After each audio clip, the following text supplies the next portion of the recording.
guys, I got good news and I got bad news. The good news is I got all these beautiful brand new Auxbeam light bars to show you. The bad news is I gotta abuse them. Now, we're gonna do a torture test video, but I'm not a rich guy. I can't afford to buy all these light bars just to torture them and abuse them, beat up on them, just to make a video for you guys. But, hold on one second. There we go, that's better. But, I will abuse theirs. Now when Auxbeam first contacted me about doing a torture test video on their Philips series of light bars, at first I was pretty excited because I thought, you know, that sounds like a pretty fun project. But then thinking about it, it kind of bummed me out a little because you guys know how much I love LEDs. I mean, for me to take a beautiful brand new light bar like this 52-incher and just beat on it and abuse it and destroy it, that's going to be kind of hard for me to do. But I figured if I don't do it, somebody else is gonna, so might as well be me, right? Not only that, but I already own several of these light bars on my vehicles, and it would be kind of interesting to find out just how tough they really are. Now, Auxbeam basically gave me the green light to do whatever I want with these light bars. They told me just go ahead, abuse them, do whatever you want. Now, I've seen a lot of different light bar torture test videos, and I gotta be honest with you, none of them make me want to buy their products. I mean, Rigid, for instance, they made a really cool video. It's got a lot of Hollywood theatrics to it, you know, cool clips. They got a much better, you know, camera work than I have. They got a much better editing. I mean, it looked really cool. But all they did was destroy a bunch of their light bars. I mean, they cut them with a blowtorch. They smashed them, you know, shoot them with guns. They basically just showed you in this little video that you can destroy their light bars. Now, why would that make me want to buy one of their light bars? Doesn't make sense. So what I want to do is I want to find out how much abuse these things can take before they fail. I don't just want to show you clips of me destroying them. I want to show you how much you can actually do to these things before they quit working. Now, like I said, most of those videos are just senseless destruction.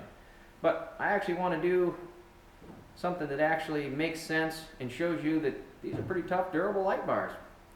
Now, if you're into that senseless destruction, stick around, don't worry.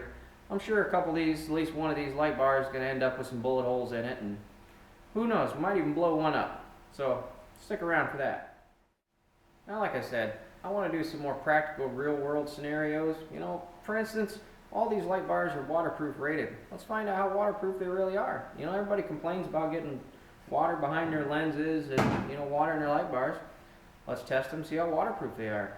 You know, impact resistant. If you're off-roading, hitting trails, things like that, these things are going to take a beating, getting jarred around. You know, let's do some impact testing, do some drop tests, see how high we can drop it from and have it still work. You know, things like that that actually make sense. You know, I don't want to be like other videos and just burn a hole through it with a blowtorch. Well, what does that prove? Obviously, a blowtorch is going to burn a hole through a light bar. That's just stupid. So, you know, we're going to test some things that hopefully actually make sense. I got an old Jeep planning on retiring soon, so I'm thinking bolt one of these 42 inches on the roof and roll that thing over. I mean, that's something that can actually happen. You don't want it to happen, but it can happen. So, you know, we'll test that. We'll see how well this light bar will survive being, you know, crushed by a Jeep. And, you know, we'll probably do some of that other stuff like running them over with trucks and, you know, dragging it behind a car just because everybody does it. We got to see how these compare, you know. And like I said, we'll probably end up putting a couple holes in them with AR-15 or a shotgun, something like that. The only reason I'd do something like that is because one of the things I want to test is if something happens to one of these light bars and it's the only light you've got, is it still going to get you home, or are you going to be stranded in the dark out in the woods somewhere?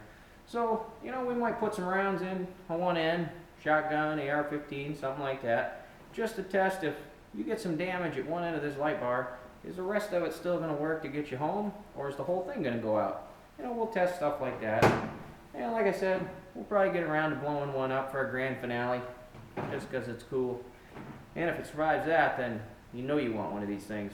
But that's kind of what we want to do, and hopefully it'll be educational. Alright, well, we might as well start from the smallest and work our way up, right? So we're going to start out with these 4-inch spotlights. Now these use the 5-watt Philips LEDs, so they're 20 watts apiece.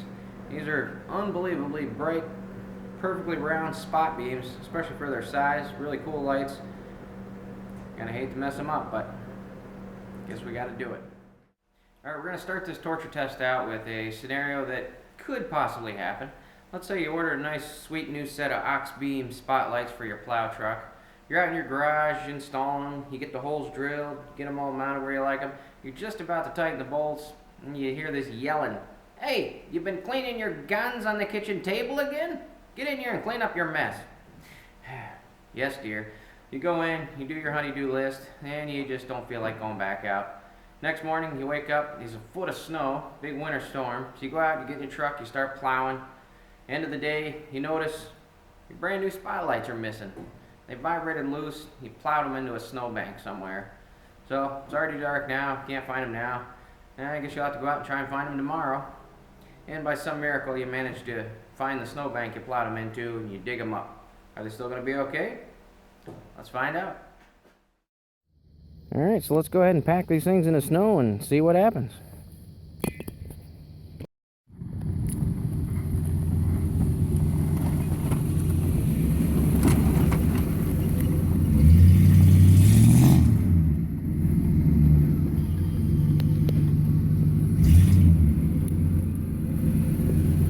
Ah, I can still see him. Better try harder.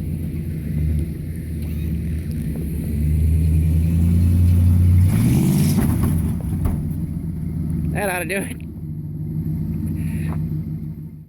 Alright, I think we got her packed in there pretty good. I don't know if you can see, but it is still snowing, and it's not supposed to stop anytime soon, so I went ahead and put a little marker in there, so hopefully I can find it in the morning.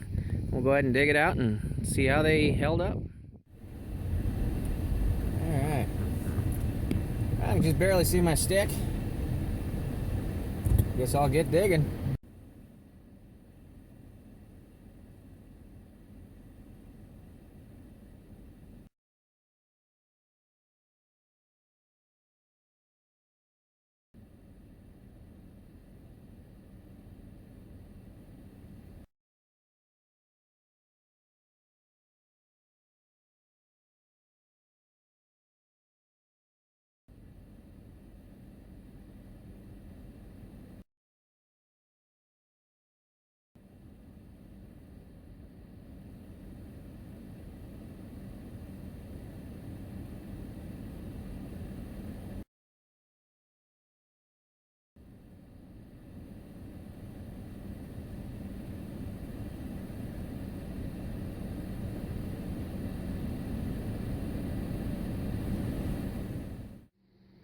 Well, that was fun. Those things were in there pretty deep. I guess the plow guy must have already rammed a couple loads of snow on top of it last night, but you see, it made out pretty well.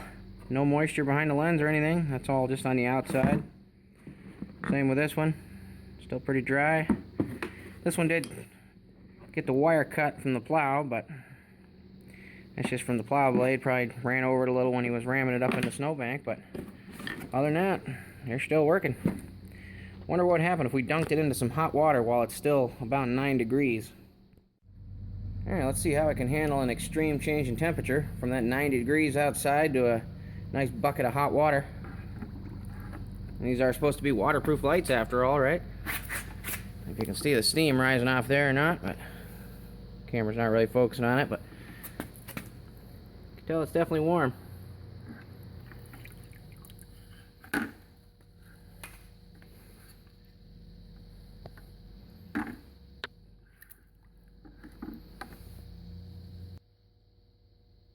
Just want to make sure the screen, or the lens rather, is not going to crack from the extreme cold to the extreme heat. I'll go ahead and pause this and we'll leave it in there for about 5 minutes and check back in with you. It's been about 5 minutes. You can see our bucket's still steaming away there, so it's still nice and hot. You also might notice it's still glowing. That's a good sign, right?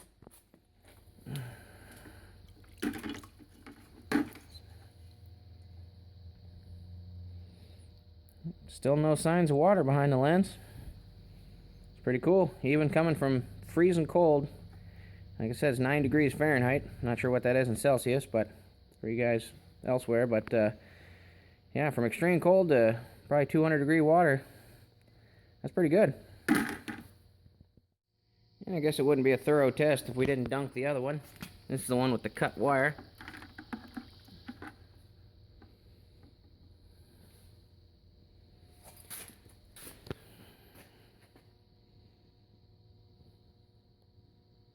Just go ahead and give that about 5 minutes as well and check back in on that one. Alright, been about 5 minutes. Let's pull her up, take a look.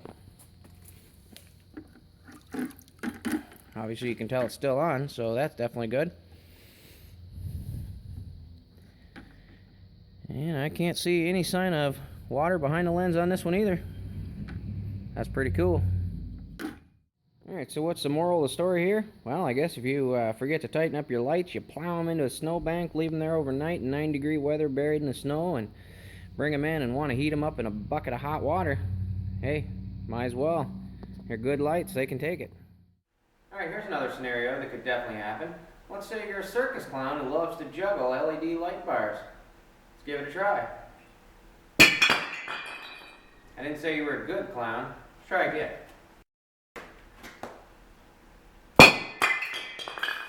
Well, that didn't work.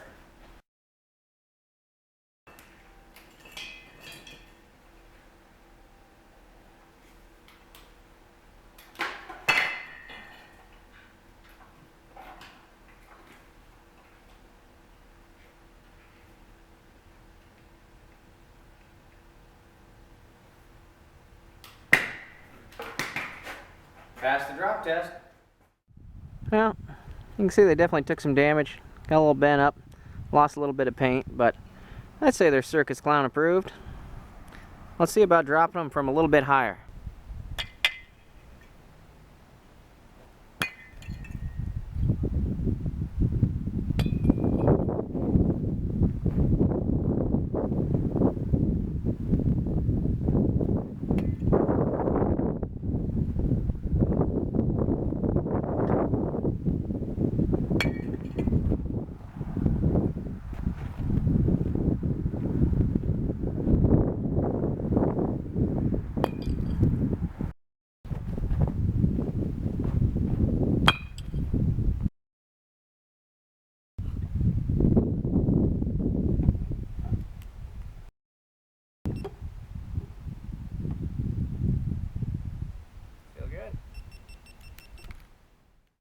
Alright, I think we beat on these little 4-inchers long enough.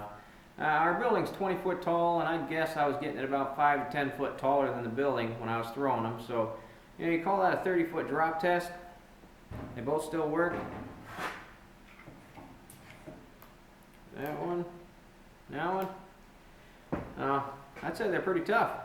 They are dented in and scratched up, and I did actually manage to break the inside lens on this one. But you see they still work. Get my camera to focus in. I'll show you that crack I was telling you about. See the inside 4D lens. Right around the screw there's a crack going up. One going across here and one going across there. So it actually broke into about 3 different pieces. But hey, it still works. And that didn't happen until after probably 3 or 4 drop tests from 30 foot in the air onto asphalt.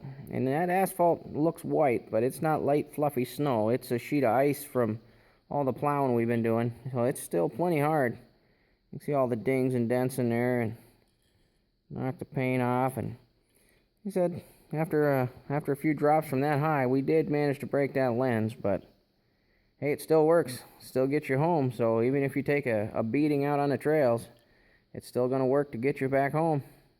That's good enough for me. So we'll go ahead and give these things a break, and we'll move on to the next lights.